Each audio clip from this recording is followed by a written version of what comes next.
Hello and welcome back to the Meaningful Success Podcast. This is Wade Clark. And I'm Josiah. And today we have a very exciting show ahead of us, mainly because of that glint in my dad's eye that I don't quite trust. But before we start really getting into it, I just wanted to do a little bit of housekeeping. First things first, I wanted to remind everybody that if you want to ask questions or leave us a possible topic for a future episode, you can do so at speakpipe.com/MSP, and you can leave us a digital voicemail. You can also support us on our Patreon, and we are currently in the process of reworking our Patreon, so the perks that are listed there are not accurate.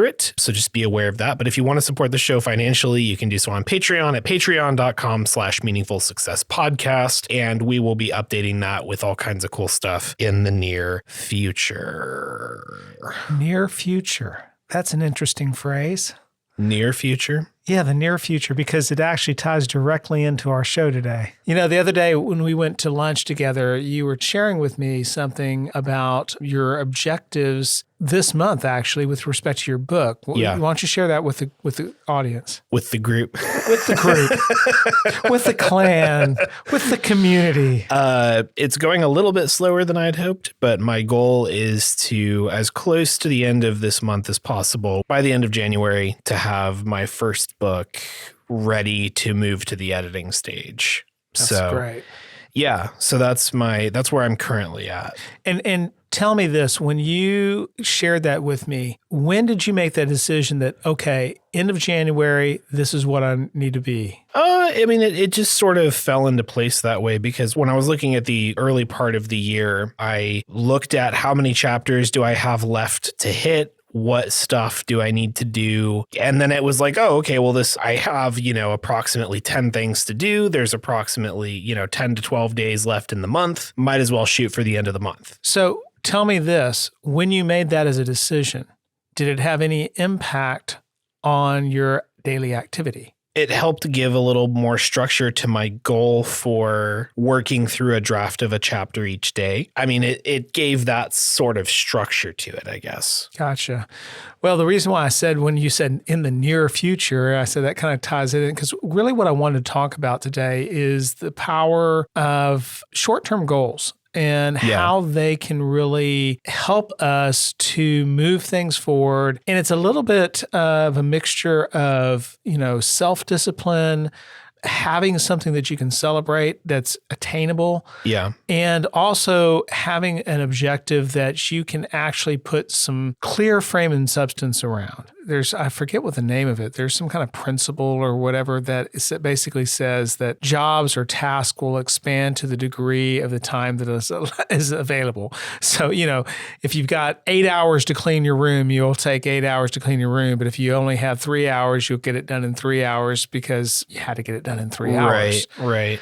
I think that there's a part of that sometimes we just have to be aware of. When I look at the things that I'm trying to get done, it's very easy to get overwhelmed, particularly when you have multiple objectives in multiple areas of your life. So what I wanted to share is just that I think that I'm really coming to a point where I believe that it's really critical as we look at the overall meaningful success system, as we look at the things that we're doing, we have different levels of goals. We have what I call our vision goals. And those, believe it or not, I only put out to 3 to 5 years because beyond that, there's just too many variables that are just really hard to plan around. Yeah. So that to me is a long-term goal is like, 3 to 5 years.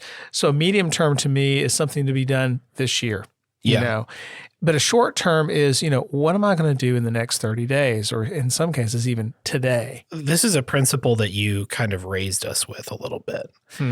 Because I remember when I was a kid, if my bedroom was like a big wreck or if the house was really messed up because we just had company or whatever it may be, there's this tendency to look at the overall entire task of clean your room or clean the house or whatever that can be overwhelming. And your whole philosophy was basically you just start at a corner and work your way around. And eventually, you'll clean up and now the corner's clean and now you keep going and that other corner's clean and so on.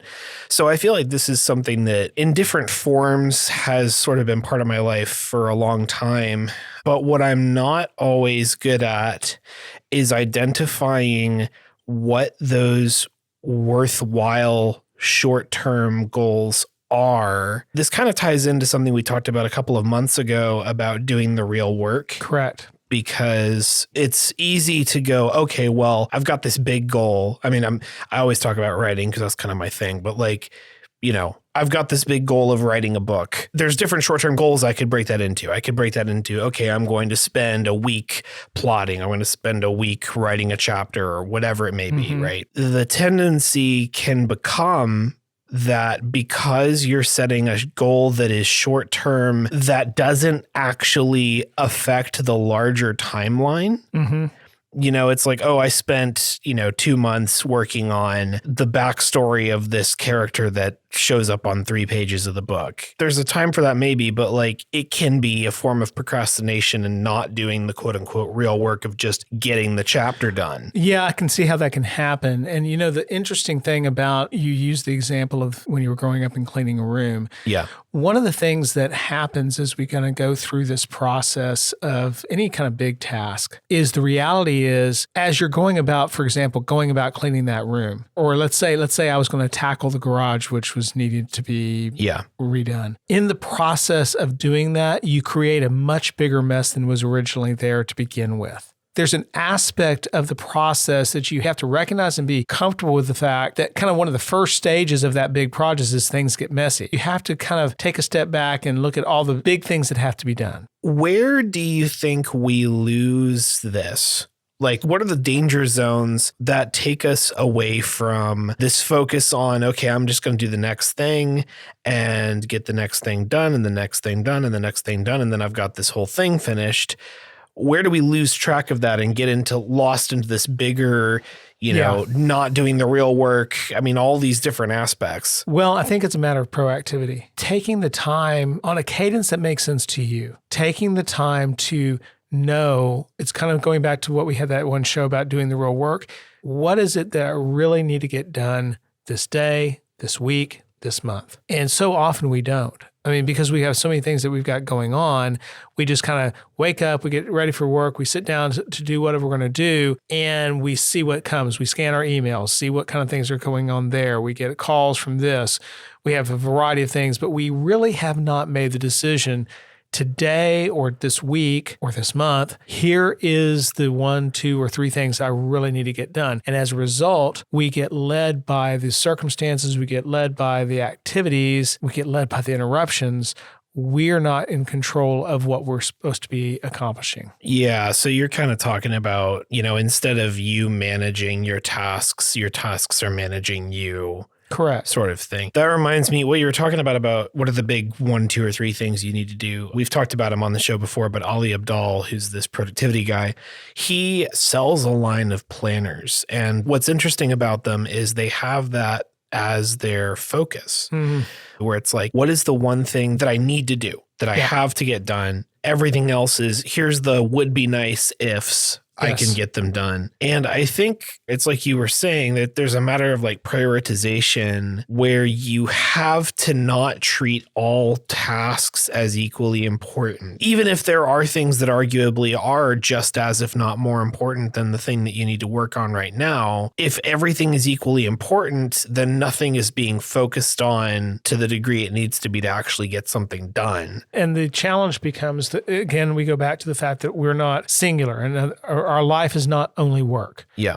We have singular objectives in different aspects of our life. There's things that we want to make sure that we focus on. We need to think broader than just simply the work. That's how we get down these rabbit holes where it's like, maybe it's been a really productive month and a half, and then we realize, I haven't eaten well, I haven't exercised, I haven't done these things that are equally or even more important to me, because we've gotten so tunnel visioned. So let's bring this down to a practical level. We sort of touched on my side a little bit already with the book stuff, but for you to start with, look at, the next few weeks or month or whatever that period of time is for meaningful success, for Dream Parrot, for these various business pursuits. How are you putting this into practice? How could you put this into practice? For me, with respect to the things for Dream Parrot at this point in time, the key objective that I have this month is to do 3 things, and I've accomplished one of those. Yeah. The three things were: one, get a list together of the people that I know that I would like to reach out to and say, would you be interested in following the things that we're doing? Two, crafting an email to be sent to those individuals. In fact, crafting 2 or 3 emails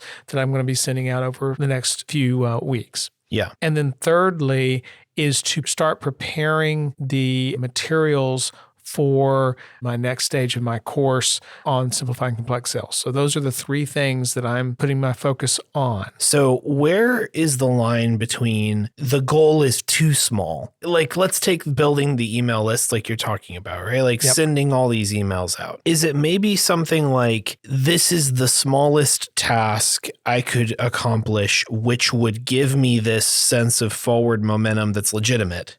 Not the, doing the fake work kind Correct. of feeling. Or how are you defining that for yourself? That's where we get into the fact that there's multiple things going on in our lives, because that is my objective there. But I also have objectives of things that I want to do personally and also in other aspects of my life. So when I look at my objectives, if I was solely looking at the business, maybe that is too small. Yeah. But when I combine that with the other things that I want to accomplish personally in my life in the month of January, actually it's right in line. Goals are great, but if we overload ourselves with goals because we're too aggressive, then we don't accomplish even those small ones, and that discourages, and then we kind of pull back from even doing that. And honestly, is there a size of goal? No, because every month is different for everybody, and there's a lot of things that are changing. But you start to learn what is reasonable. I'll give you an example. I've done a lot of training programs, sometimes an hour, sometimes a half day, sometimes a full day. When you have things that you're developing and you're going to be presenting or you're going to be facilitating a group, time management is key. Yeah. And when I first started doing that years and years ago, my slide decks were like mammoth. I'd have it, okay, I'm going to be talking for 8 hours, or I got a day's session. And so I've got this slide deck with like 80 slides. Yeah. And is that doable? Well, technically it is. However, over time, I've come to learn what is really more realistic, whether it's an online or a live situation, in terms of how much content do I really want to present? Because the reality is, it's not about how much can I present in a certain number of hours. Yeah. It's about what are the 1 or 2 key things that I can convey that someone actually leaves that presentation, leaves that training and says, I picked up one nugget that I really think is going to help me to improve. Yeah. And in all honesty, if you can have somebody leave a training with that one nugget, you've accomplished the goal. And it's not about 80 slides. It's probably not even about 40 or 20. You may actually do more with a dozen slides or 15 slides than you would from accomplishing than you would with 80. Yeah. You start to get to know what is digestible, what is reasonable as you do these kind of planning. So it is a muscle you have to develop and exercise. Yeah. And so this is just a tool that I use of setting these short-term objectives, like you mentioned when we cleaned the room, starting in that one corner and working your way around, not trying to tackle the whole thing at once. Yeah. And hopefully it's helpful for somebody. Well, one thing that I would like to continue to do is celebrate our little victories. For you, what is a little victory you've had since we recorded the last episode on your success journey? My wife and I had a chance to sit down and talk through some financial objectives that we have in the near term and really get our plan together as to what we want to do. There were some questions that we were trying to ask each other and trying to decide what we wanted to do on some things. I know I'm sort of being a little bit vague here, but it was one of those things that was occupying my thoughts. It was occupying my energy, because when I'd be doing other things, I'd be thinking, okay, what are we going to do about X, Y, Z? And so the victory to me is that we were able to sit down, talk about it, pray about it, and know, here's our plan. As simple as that sounds, knowing that removes those question marks from the back of my mind. And so for me, that's a victory. Yeah. For me, I'm kind of getting to the finish line with getting the first book ready for the next stage toward moving toward publication. It's not like a massive announcement, but that's kind of the whole point. It's like little victories. But I am pleased with how that's going and with the progress I'm making. So that's what I would say for now. The funny thing is, when you say little victories, that actually plays into my weekly favorite. Oh, it's the weekly favorite. My weekly favorite this week was that I learned a game called Farkle. we went to a get together at our church, and there were a number of people there, and it's just a simple little dice game, kind of like Yahtzee or something like that. But I actually won. Nice, good job. Yeah. My weekly favorite is a sauce. A sauce? A sauce. So Audrey and I have started doing meal prep, which is basically you prepare food in bulk ahead of time. So that way it's really mainly used so that you know you're getting the right measurements of like protein and carbs and grams of fat and things like that in your diet. Yeah. And it also saves you time on cooking each day because Emma's barking at something. It also saves you time on preparing food every day. So because you're making like 4 or 5 days of food in advance. One of those things that's hard is when sauces tend to be really high carb, the ones that are low carb tend to not taste very good. I have found a brand of sauces that are sugar-free, so therefore very low carb. They have a fair bit of fat, but they're not that high. Okay. Anyway, it's just really, really good. It's called like G Hughes, I think, is the brand. And G Hughes. And yeah, it's just very good from what we've had so far, and it has fit in our macros, and it's tasted really good, and it, so that's my weekly favorite. Is I've been doing meal prep, and that sauce has been great. Very good. So for now, I think that's going to be it for tonight, everybody. Thank you for listening, and until next time, we'll see you later. Have a great week. The Meaningful Success Podcast is myself, Josiah Clark, and my father, Wade Clark. Yep.